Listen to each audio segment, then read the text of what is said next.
ask you a question. What are you letting into your mind? I think it's really, really important that we exercise our minds, our kids' minds as well as our own, that we stand guard of our minds. So what are you letting into your kids' minds and your own? How much of the news cycle are you consuming? What are your kids exposed to?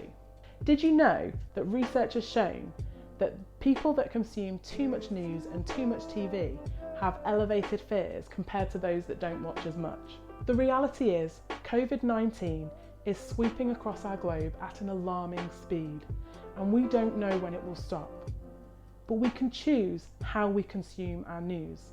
Some news outlets have lots of doom and gloom stories that just bring more weight and more anxiety to the situation, whereas others focus on positive, hopeful stories that really lift our spirits. I want to ask you about your social media use. How many hours a day are you scrolling through it, actively looking on the articles? What is your newsfeed filled with? Is it positive? Is it negative? Is it doing you good or is it doing you harm? What about your children? Are they exposed to social media? Likewise, is it doing them good or is it doing them harm? It's time to be wise and mindful about what we are consuming, especially at the moment.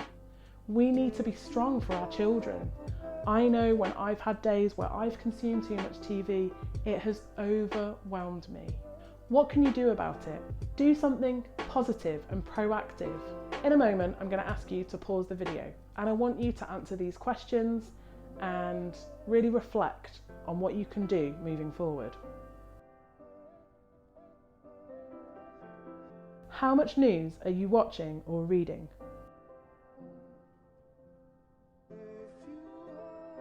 How much time are you spending scrolling through your social media? How much time do you listen to a podcast? How often are you reading a book? Are you engaging with things that inspire you or teach you something?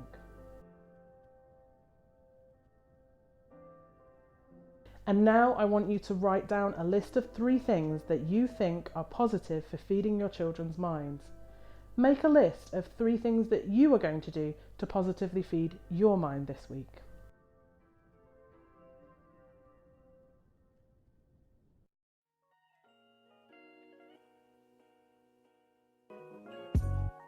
Let's get something straight. You are not a teacher and your home is not school. You were probably given a couple of days warning that your children were going to be home for the foreseeable. So now you're expected to look after them at home, provide them learning experiences whilst also trying to do your own work. That is a lot. And some would say it's an impossible task. I'm a stay-at-home mum to my toddler. She's in nursery 1 day a week. So when the news came, it hit me like a sledgehammer. That was just 1 day. I have absolutely no idea how it has hit you working parents. I read an article the other day and it talked about this being crisis schooling, not homeschooling. And I really like that phrase because it really encapsulates what we're experiencing. Our children are at home with us, so we have to look after them, but we're also trying to do our own work. And we're trying to provide them with learning experiences so they don't fall behind when they return to school. But we're also in a global pandemic, which means that they are confined to their home and their garden if they are blessed with one. And we're not getting a break, and they're not getting a break from us. And let me just point something out. If you were homeschooling your children, you would have thought about it over a couple of months, maybe even years. You would have probably spoken to other homeschool parents for the pros and cons. You probably would have built up a network of other homeschool parents so that your children can socialise with other kids. And another really fundamental point is you wouldn't have been confined to your home. You would have been going to museums, swimming pools, art galleries, and engaging in activities like karate and music lessons. This is not what we're experiencing. Let's be real about this. You are educating your kids in a crisis, so don't expect too much from yourself.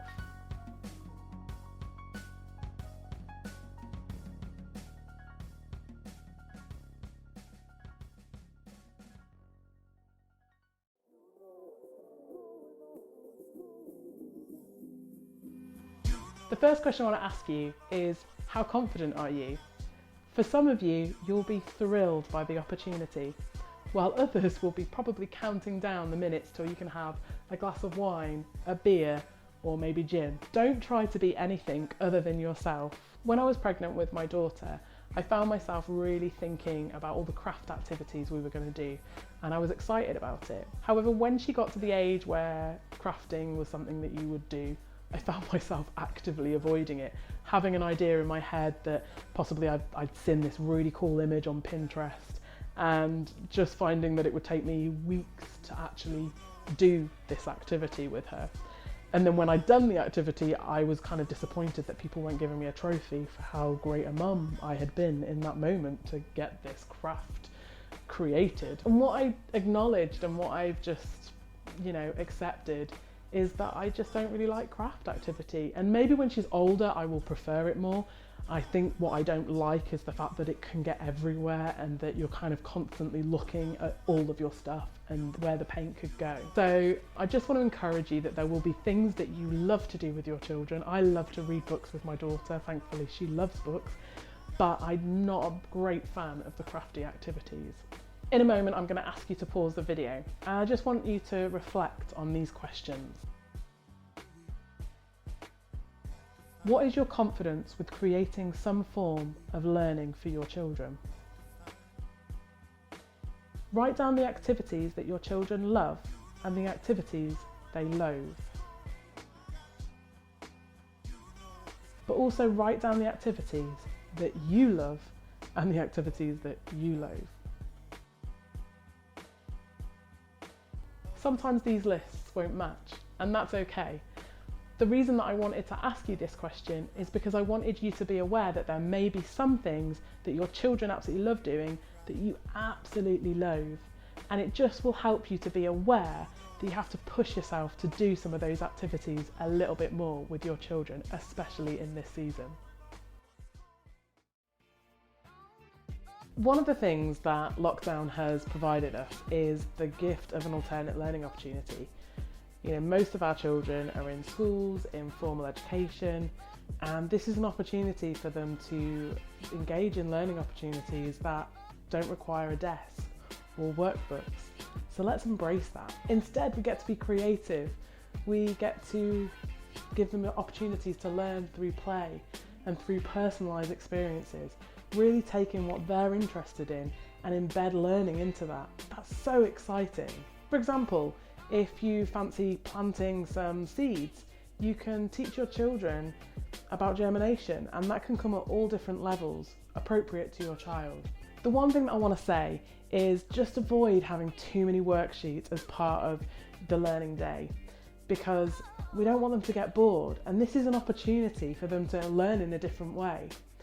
So what I'd suggest about worksheets is make sure that they're at a time when you possibly need to get some work done yourself, and at a time of the day where your children would benefit from calmer, quieter activities. Be realistic. Planning learning for your kids, possibly a few of them at different ages, whilst also trying to keep on top of your job, that's a big ask. So be realistic and kind to yourself. Oh, and stop following that supermom on Instagram. She is only going to make you feel like a big failure. So here are my tips. Don't sweat it. Take each day as it comes, and be so proud of yourself when the learning activity went really, really well. But also be proud of yourself when you tried to do a learning activity and it didn't quite pan out. And don't feel like every hour of the day has to be spent engaged in a learning activity. Thanks so much for watching. In this video, we talked about the importance of exercising your mind. And this is part 4 of a 6-part series, Coronavirus Lockdown, Secrets to Staying Sane.